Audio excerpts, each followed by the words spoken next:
This week I was kind of looking at the lesson, and it's a wonderful set of scriptures, but it's pretty self-explanatory about what's going on. Last week we talked about the beasts that come up out of the ocean and the worldly kingdom that's going to be set up, and we talked about the potential of the Antichrist and everything, and we talked about the last few verses of that lesson, or that chapter that we were in, was talking about the mark of the beast. I don't know if you guys remember that, but we were talking about the mark of the beast, and we were talking about how in the end times, when people were basically forced or coerced into getting this mark of the beast, if you don't have it, then you're not going to be able to buy, sell, trade, do anything. So whoever doesn't get the mark of the beast is kind of going to be in a bad situation.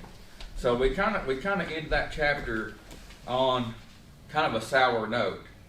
But with most Bible prophecy, there's always an upside. God usually delivers some kind of prophecy, and He'll tell back in the Old Testament, He would tell the children of Israel what's going to happen to them, and He would go, they're going to come in, they're going to conquer. But usually the prophecy wraps up with, but it's going to be okay, because I'm going to come in and I'm going to redeem you, and I'm going to, it looks bad now, but your ancestors are going to call out to me. And a lot of times, this points to Jesus on down the road that, all this is going to happen, but there's going to come a greater day. There's going to come a better day. So even though last Sunday and the last chapter was, this situation where it was just going to be terrible and the Christians are going to be persecuted and the world's just going to seem like it's just going to get darker and darker and darker, well, this Sunday, this lesson is kind of the reverse of that. It's kind of the but. So last time we seen it was negative and dark, but in chapter, let me make sure I'm on the right page here. No, I'm not on the right page. How about that? Let me go on there some more. But in chapter 14, we kind of see the reverse of that. Let me get started. It says, "Then I looked, and there before me was a Lamb standing on the Mount Zion, and with him were 144,000 who had his name and his father's name written on their foreheads. And I heard the sound from heaven like a rushing of waters, and like a loud peal of thunder. And the sound I heard was like that of the harpists playing with their harps. And they sang a new song before the throne, and before the four living creatures and the elders, and no one could learn the song except the 144,000 who had been redeemed from the earth. These are those who did not defile themselves with women, for they remain virgins. They follow the Lamb wherever he goes. They are purchased from among mankind, and offered a first fruits to the God and the Lamb. No lie was found in their mouths. They were blameless." So last Sunday we see this negative, where they had to have the mark at the get going. This Sunday we see Jesus come back, and he's bringing this large number, this 144,000 people. And the interesting note is they have a mark too. But they're not marked with the devil's mark. They're going to be marked with God's name. So they're going to be set apart. And we kind of see a vision of this earlier in Revelations with in chapter 7 we see that God calls out 12,000 from each tribe, and it all adds up to 144,000 people. So we see that I believe it's the same group of individuals that God kind of sets apart come back with Jesus. And we see them that they're sealed, they've got some kind of marking on them that sets them apart from the rest of the world.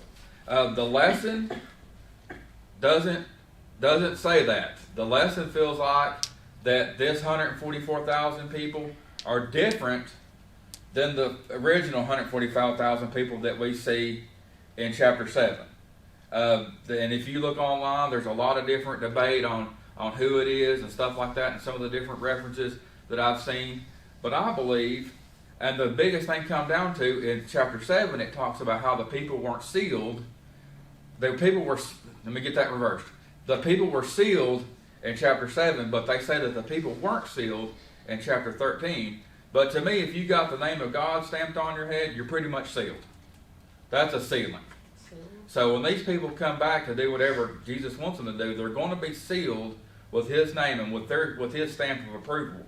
And we see that these people are going to be just about the best people that you can imagine.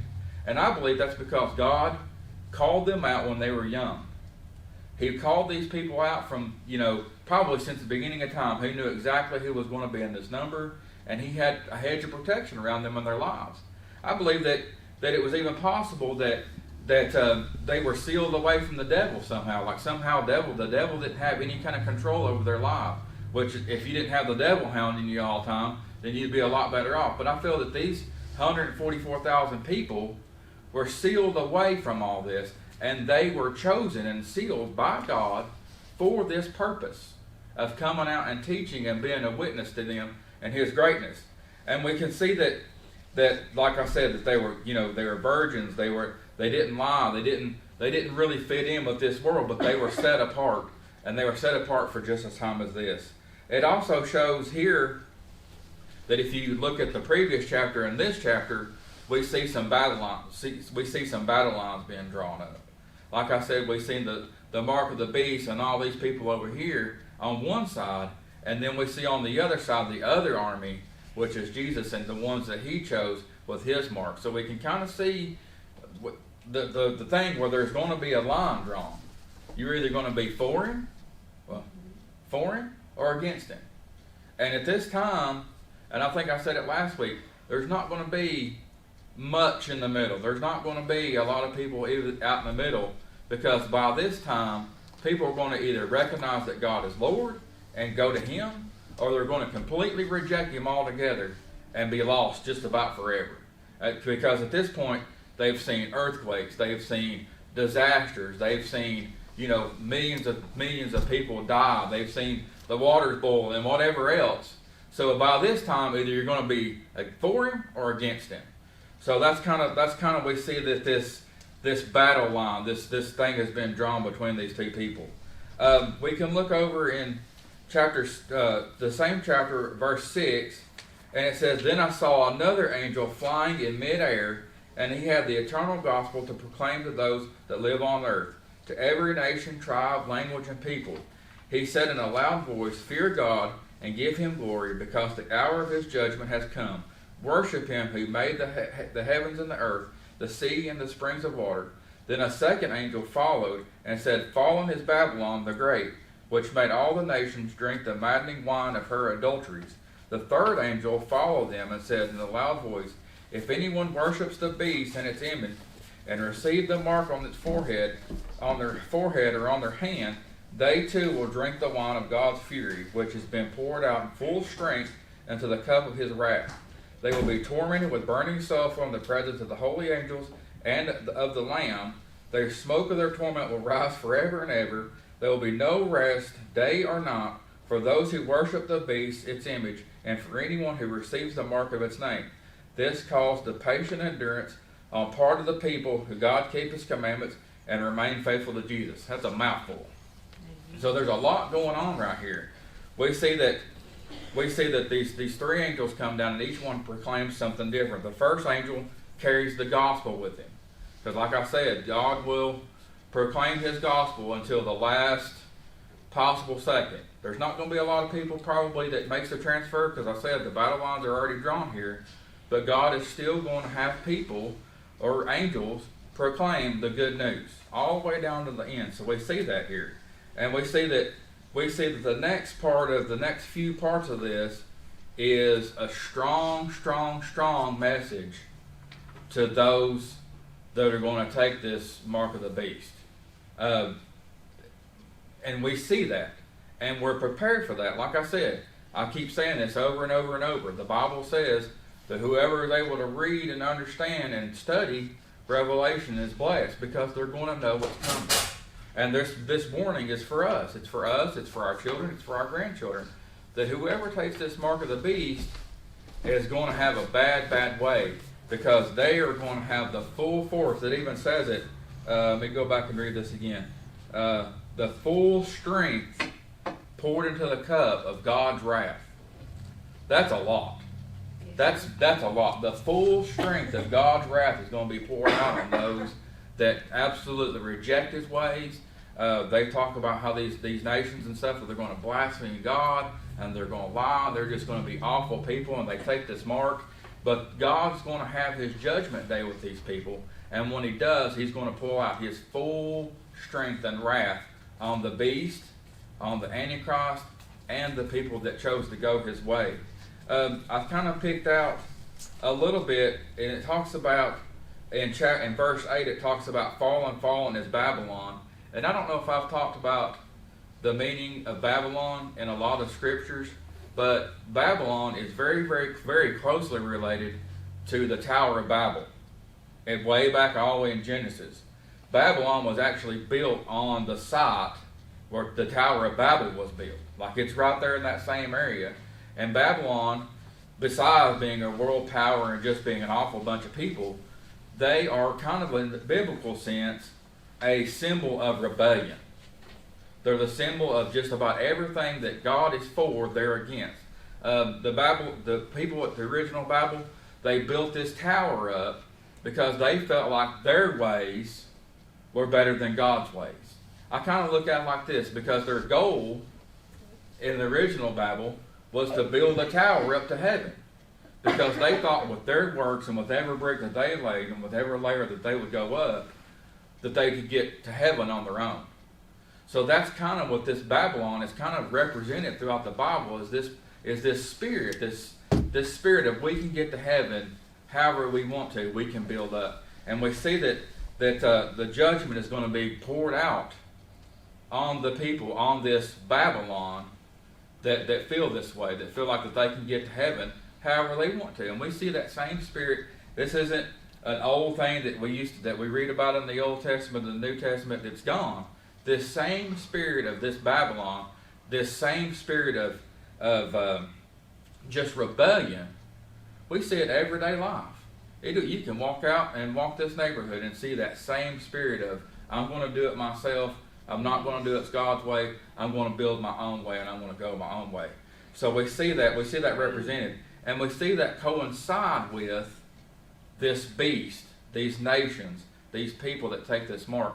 And the scripture is very clear, very strong, that this people, this idea, if you want to say, is going to be punished to the God's fullest wrath. Let me see. Let me make sure I'm not skipping anything. I feel like I'm going faster today than normal.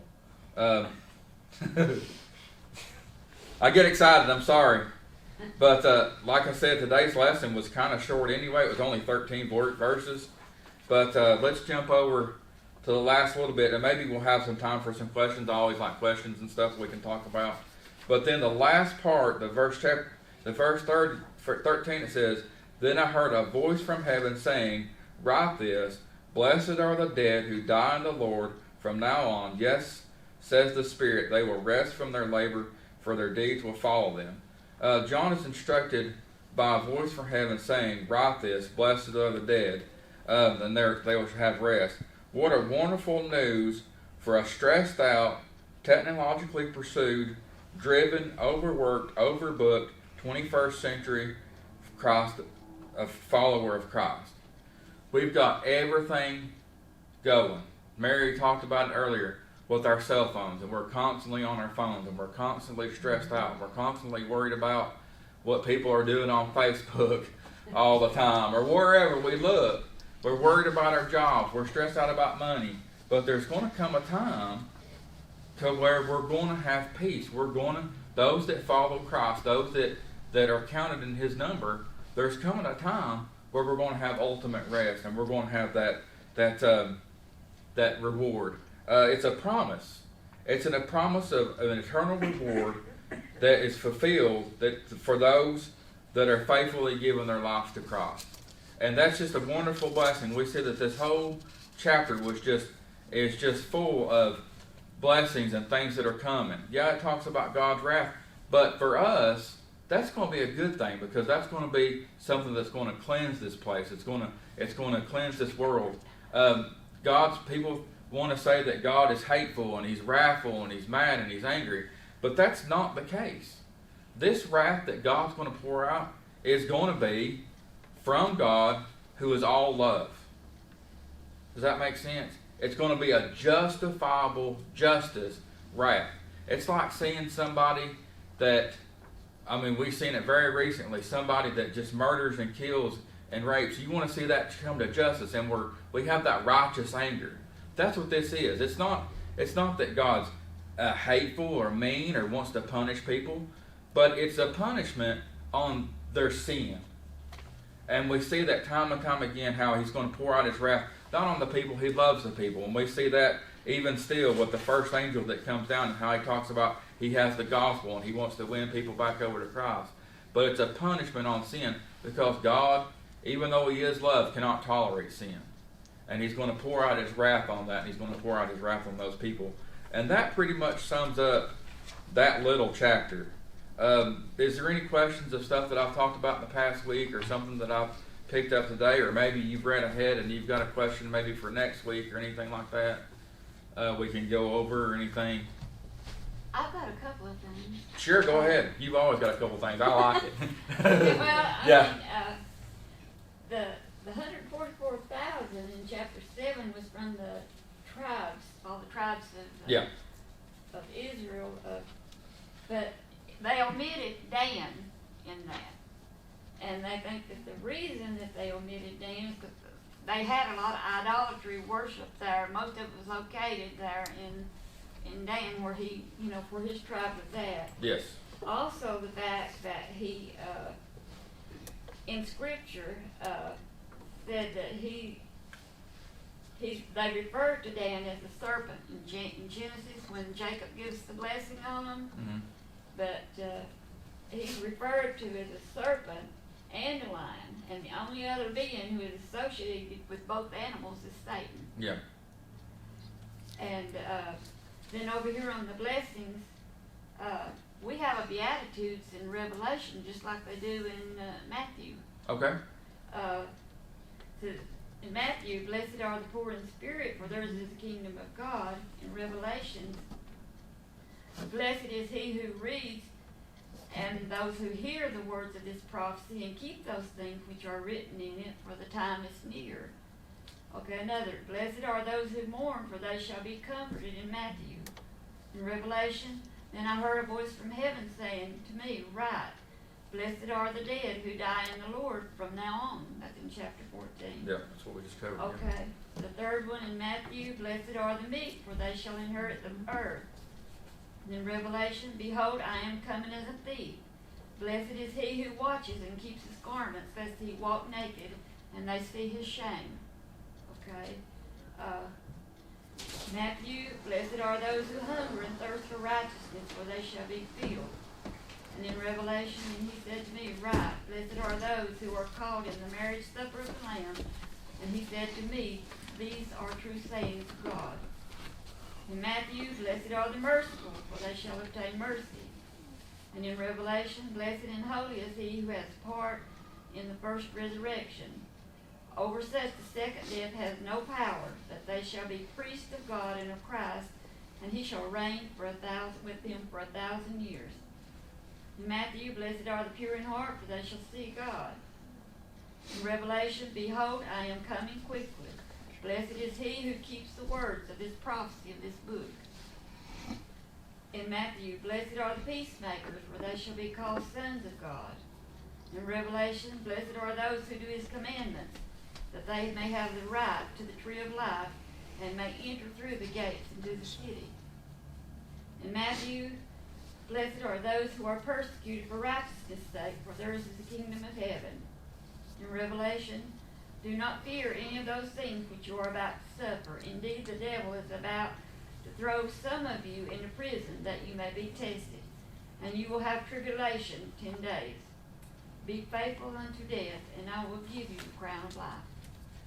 That's awesome. So there's Yeah. Beatitudes in Yeah. Revelation too. That's good. I never even, that's good. That's awesome stuff. Yeah. Yeah. Anything else? Anybody else got any questions or anything for Treva or me or anybody? And I just seen that and I thought, boy, that's something. Yeah, that's interesting. I got one, but I don't know if it's silly or. Go ahead. There's no such thing as a silly question. People that die now that are not Christians, do they go straight down below or right then?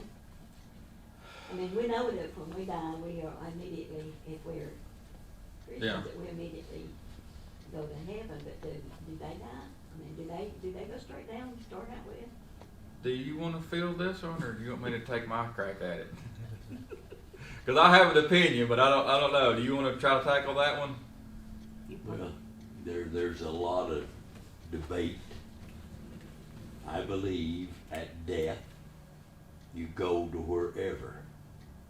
You don't have, the Catholics call it purgatory, and they pray them out of that, and so on and so forth. But us, as Wesleyan Armenian, we believe at death. If you're going to heaven, you go. If you're going to hell, you go. Wherever your destiny is, you've already been judged. So there you go. That's a good. I don't know why that come to me. I just thought, Well, the Bible speaks that, Lazarus, the rich man begged for Lazarus to come and dip his finger in water and it cooled his tongue. So when he died, he didn't go to heaven. He was asking, and Lazarus was safe in God's bosom. So that kind of self-explains it too. Yeah.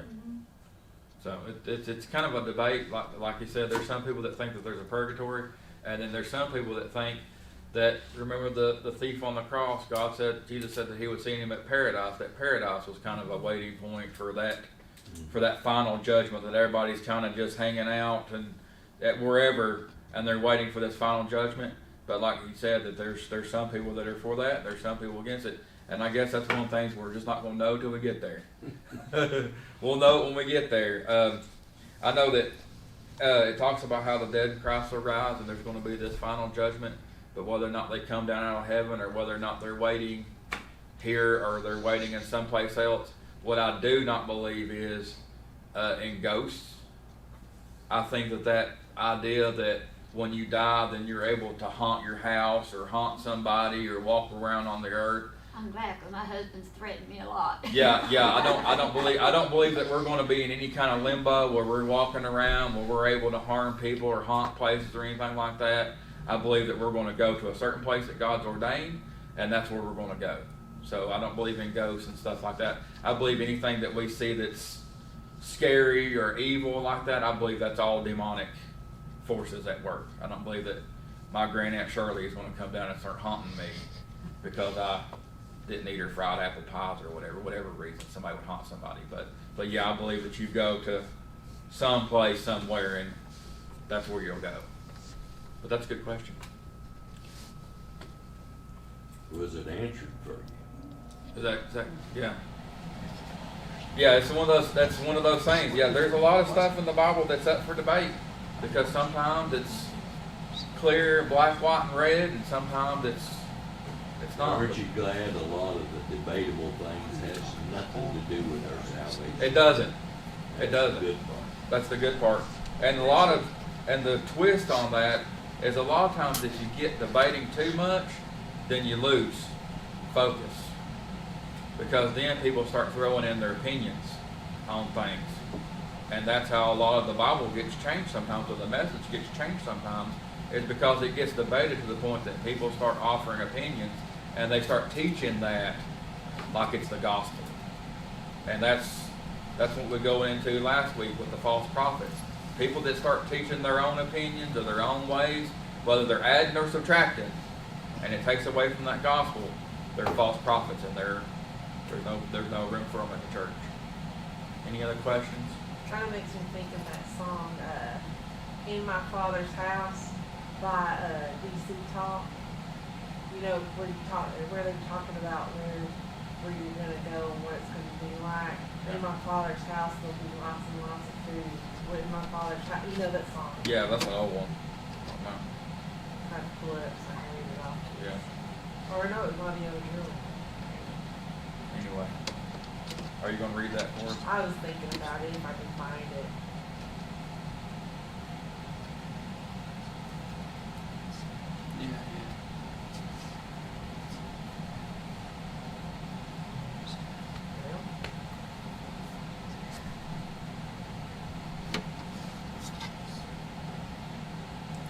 Any more questions while she's looking up that? She wants to share a song with y'all. Like, everybody pictures what heaven's going to be like, you know, it's gonna be perfect, and it's gonna be. Everybody talks about, oh, we're gonna get to see this person, or we're gonna get to, you know, it's gonna have lots of food. It's gonna have you know, you're not gonna want for anything. And this song says, it's a big, big house with lots and lots of room, a big, big table with lots and lots of food, a big, big yard where we could play football, a big, big house. It's my father's house. And it just keeps going with all kinds of different stuff. I just thought I'd throw that out there. I thought it was kind of funny. Makes you think about what you got to look forward to, even more. Anything else? All hearts and minds clear. Will you pray us out, Brother Gardner? Father, thank you again for your word. Help us to feast upon it, that it strengthens us for the days to come. We continue to ask you to be with us in the after service, and we'll sure give you praise.